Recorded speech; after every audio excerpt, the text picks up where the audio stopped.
ह्यान्डको पिए भ्यू कसरी गरिन्छ भनेर मैले यो भिडियोमा देखाइरहेको छु। हामीले हात चाहिँ मजाले हैन यसरी सुपाइन पाराले राख्नुपर्ने। यो चाहिँ मैले कसरी गर्ने भन्ने कुरा पनि मैले यहाँ बुझाइदिएको छु हैन। हामीले ह्यान्डको पिए गर्दाखेरि हामीले पिएलाई चाहिँ पोस्टेरियर एन्टेरियर भनिन्छ, किनकि हामीले पोस्टेरियरबाट एन्टेरियरतिर हामीले एक्सरे गरेको हो नि त। अनि यसको चाहिँ हामीले पोजिसन भनेको patient sit hand placed on the table भन्छ। हामीले पेसेन्टको हात चाहिँ क्यासेटमा ठक्क कसरी राख्ने पिए पोजिसनमा। अनि त्यसपछि अनि हाम्रो चाहिँ अब हात त त्यहाँ लेखिरहेको छ हैन, डाउनतिर गर्ने। अनि सेन्टर रे भनेको चाहिँ थर्ड मेटाकार्पल परपेन्डिकुलर भनेर लेखेको छ। एसआइडी भनेको 40 इन्चमा राख्दाखेरि चाहिँ अलिक क्लियर आउँछ भनेर हो ल। अनि यो चाहिँ अब्लिक भ्यू हो। अब्लिकमा चाहिँ हामीले 45 डिग्री बनाउनको लागि मिलाएर अब्लिक पोजिसनमा राख्नुपर्छ। अनि सेन्टर भनेको थर्ड फिङ्गरमा नै राख्नु होला। अब्लिक भ्यू चाहिँ हामीले 45 डिग्री ल्याटरल साइड रेज्ड गरेर भनेपछि ल्याटरल साइडलाई चाहिँ हल्का उचालेर हल्का उल्टे 45 पार्नु पर्ने हुन्छ। पार्ट अफ पोजिसनको फिङ्गर स्लाइटली स्प्रेड हुन्छ। हामीले हातको औँलाहरू चाहिँ मजाले फैलाइदिनु पर्छ, किनभने बोन ओभरल्याप भयो भने फेरि केही फ्र्याक्चरहरू केही देखिँदैन नि त। केही स्पोन्जी अथवा केहीहरू राखेर पनि हुन्छ क्या। रेडियोलुसेन्ट भन्नाले चाहिँ कस्तो भने हामीले एक्सरे लिँदाखेरि चाहिँ केही नदेखियोस् क्या, त्यो चाहिँ एउटा स्पोन्जी टाइपकोहरू राख्नुपर्छ क्या, त्यो मेटलहरू राख्नु हुँदैन।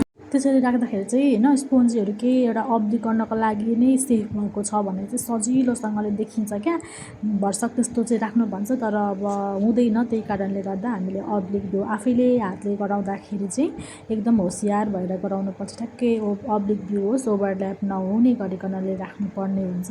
अनि हामीले centre ray perpendicular to the third metacarpal joint है, एमसिपी भनेको चाहिँ त्यो चाहिँ हामीले थर्ड मिडल फिङ्गरमै राख्यौँ भने चाहिँ, किनभने थर्डमा राख्दाखेरि सबै ह्यान्ड जोइन्टहरू रिस्टसम्मको सबै देखिन्छ कि, त्यही भएर पनि हामीले थर्ड फिङ्गरमा चाहिँ राख्नै पर्छ मेटाकार्पलमा।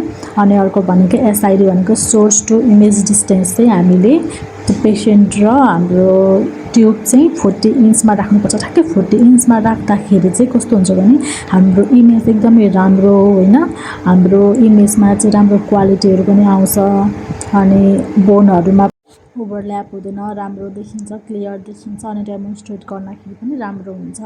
हामीले पिए चाहिँ स्पेसल्ली 4 र 5 मेटाकार्पलमा नै हामीले गरिन्छ नि त।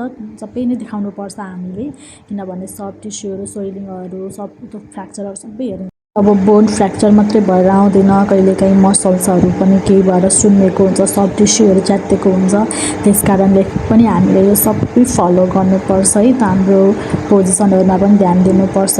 अब अनि यो चाहिँ हाम्रो यसको स्क्यानिङको भिडियो पनि मैले लिएको छु। यो चाहिँ हाम्रो अन्तिममा कस्तोरी देखिन्छ भनेर पनि हालेको छु। यो चाहिँ अझै हामीले कन्ट्रास्टहरू मिलाउनु पर्ने भएकोले गर्दाखेरि त्यो चाहिँ मैले हालिनँ, कस्तो निस्किन्छ भनेर मात्रै हो। यो चाहिँ मिलाउँदाखेरि राम्रो हुन्छ, यो चाहिँ मेसिन अनुसारमा पनि हो नि त, त्यही भएर हो। यो चाहिँ हाम्रो अब अब्लिक भ्यू कस्तो देखिन्छ भनेर छ, मजाले हेरेर ध्यान दिनु होला। अनि एक्जाममा चाहिँ यो आउने भएकोले गर्दाखेरि चाहिँ मैले वर्षक यो एक्जामको लागि नै बनाएको तपाईँहरूलाई। यो चाहिँ भाइबाहरूमा अनि टेक्निकमा चाहिँ यो हेरेर एक्जाम लेख्न सकिन्छ।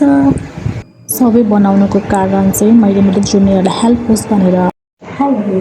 यो भिडियो चाहिँ मैले हेडको पिए र अब्लिक भ्यू ल्याएको छु। हजुरहरूले राम्ररी हेर्नु होला। हामीले चाहिँ पिए भ्यू र अब्लिक भ्यू चाहिँ ह्यान्डको कसरी गर्ने भन्ने कुराहरू मैले यहाँ सबै बुझाइदिएको छु। हजुरहरूलाई चाहिँ यो हेरेर पनि एक्जाममा टेक्निकहरूमा लेख्न सजिलो हुन्छ।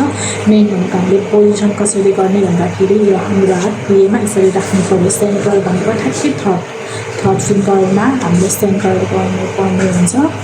अनि हामीले हातको यहाँसम्म नै हामीले कोर्डिनेसन मिलाउनुपर्छ हातको होइन।